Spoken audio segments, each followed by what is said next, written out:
अस्सलामुअलैकुम वरहमतुल्लाहि वबरकातुह। आज हम सबक 8 पढ़ेंगे जिसका नाम है वो सुबह कभी तो आएगी। ये सबक एक सच्ची कहानी है।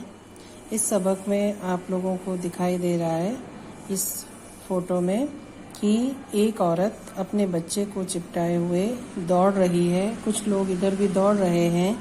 ये एक सच्ची कहानी है। इस सबक में ये बताया गया है कि जब भोपाल गैस में गैस रिसाव हुआ था उस वक्त लोगों की हालात कैसे हो गए थे। आइए अब हम सबक शुरू करते हैं। मैं बहुत छोटी थी। ये वो लड़की अपनी खुद की कहानी लिख रही है, इसीलिए यहाँ उसने लिखा है मैं बहुत छोटी थी जब भोपाल में गैस फैली थी। मेरी अम्मी बताती हैं कि वो मुझे अपने बाजुओं में जकड़कर जहांगीराबाद की तरफ दौड़ी। मुझे अच्छी तरह याद है कि मैंने अपना पहला कदम बीमारी की हालत में रखा था और अब भी मैं पूरी तरह ठीक नहीं हो पाई हूँ। ये वो क्यों कह रही है? क्योंकि उस वक्त जब भोपाल में गैस फैली थी तो लोगों की हालत बहुत बुरी हो गई थी। लोगों के गले में छाले हो गए थे, पैरों में छाले हो गए थे, आंखें खराब हो गई थी, पूरी बॉडी में इन्फेक्शन हो गया था। इसी के बाद वो आगे बता रही है कि बीच में कुछ रोज मुझे थोड़े आराम का एहसास हुआ, लेकिन अब फिर वही पुरानी हालत लौट आई।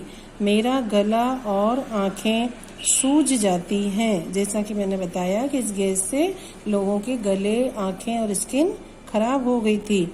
मेरे चेहरे पर सूजन रहती है। गले के अंदर खून रिसता रहता है, यानी उसके खून आता है। मेरी सांस बुरी तरह फूलने लगती है और मैं बेहाल हो जाती हूँ। मेरे पूरे बदन पर लाल लाल चकते यानी जो धब्बे हो जाते हैं ना, उसको कहते हैं चकते, पड़ गए हैं। शुरू में ये चकते एक आपने 1 रुपए का सिक्का देखा है ना, 1 रुपए के सिक्के के बराबर इनके चकतों की साइज थी। चकते के सिक्के जैसे थे। अब ये जरा छोटे हो गए हैं। मेरा दायां पाँव अब भी ठीक नहीं है। मुझे चलने में दिक्कत होती है और देखो मेरे पैर में छाले पड़े हैं। मेरे पैर में छाले पड़े हुए हैं। हम पे जो गुजरी वो हम ही जानते हैं। यहाँ पर जो ये राइटर है, जो लिखने वाली है, वो कह रही है कि उस वक्त हम पे क्या गुजरी वो हम ही जानते हैं। हमारी जिंदगी गैस की वजह से हमेशा के लिए बदल गई। वो कह रही है कि जो हम पे बीता है वो हम ही जानते हैं। और ये सही बात है कि जिन लोगों को तकलीफ होती है वो उन्हीं को पता होता है, उन्हीं को उसका एहसास ज्यादा होता है। हम तो सिर्फ बुक में लिखा हुआ पढ़ रहे हैं। मेरे अब्बू उस हादसे में खत्म हो गए, यानी जो उसके फादर थे उस हादसे में उनकी डेथ हो गई जब हम बहुत छोटे थे। मेरी माँ की दिमागी हालत खराब हो गई और इसी वजह से सलमा कह रही है कि मेरी मम्मी की जो दिमागी हालत थी वो खराब हो गई। वो दरवाजे पर बैठी अब्बू का इंतजार करती रहती हैं। हमसे कहती थी कि अब्बू आने वाले हैं, उनके लिए चाय बनाओ। वो उनके पैरों की आहट महसूस करती और चिल्लाकर कहती कि वो घर आ गए हैं। हम उन्हें कहते हैं कि अब्बू मर चुके हैं। जब वो कहते हैं कि अब्बू मर चुके हैं तो वो बहुत ज़्यादा गुस्सा हो जाती हैं और अपने बच्चों को मारने पीटने लगती हैं। पर वो हमसे कहती थी कि ऐसी बातें नहीं करते।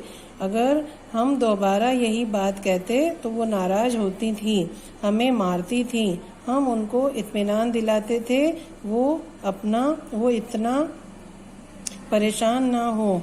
डॉक्टर हमसे कहते थे कि उन्हें खुश रखा करो, लेकिन वो खुश नहीं रह पाती थी क्योंकि उनकी दिमागी हालात खराब हो चुके थे। लेकिन उनकी हालत देखकर रोए बगैर रहना मुश्किल होता था। ये सब कई महीनों तक चलता रहा।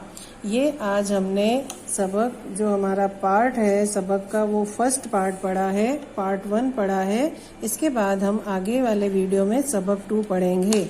आप इस सबक को अच्छे से पढ़ें और इसके जो नए अल्फाज हैं उन्हें अपनी कॉपी में लिखें। अल्लाह हाफिज़।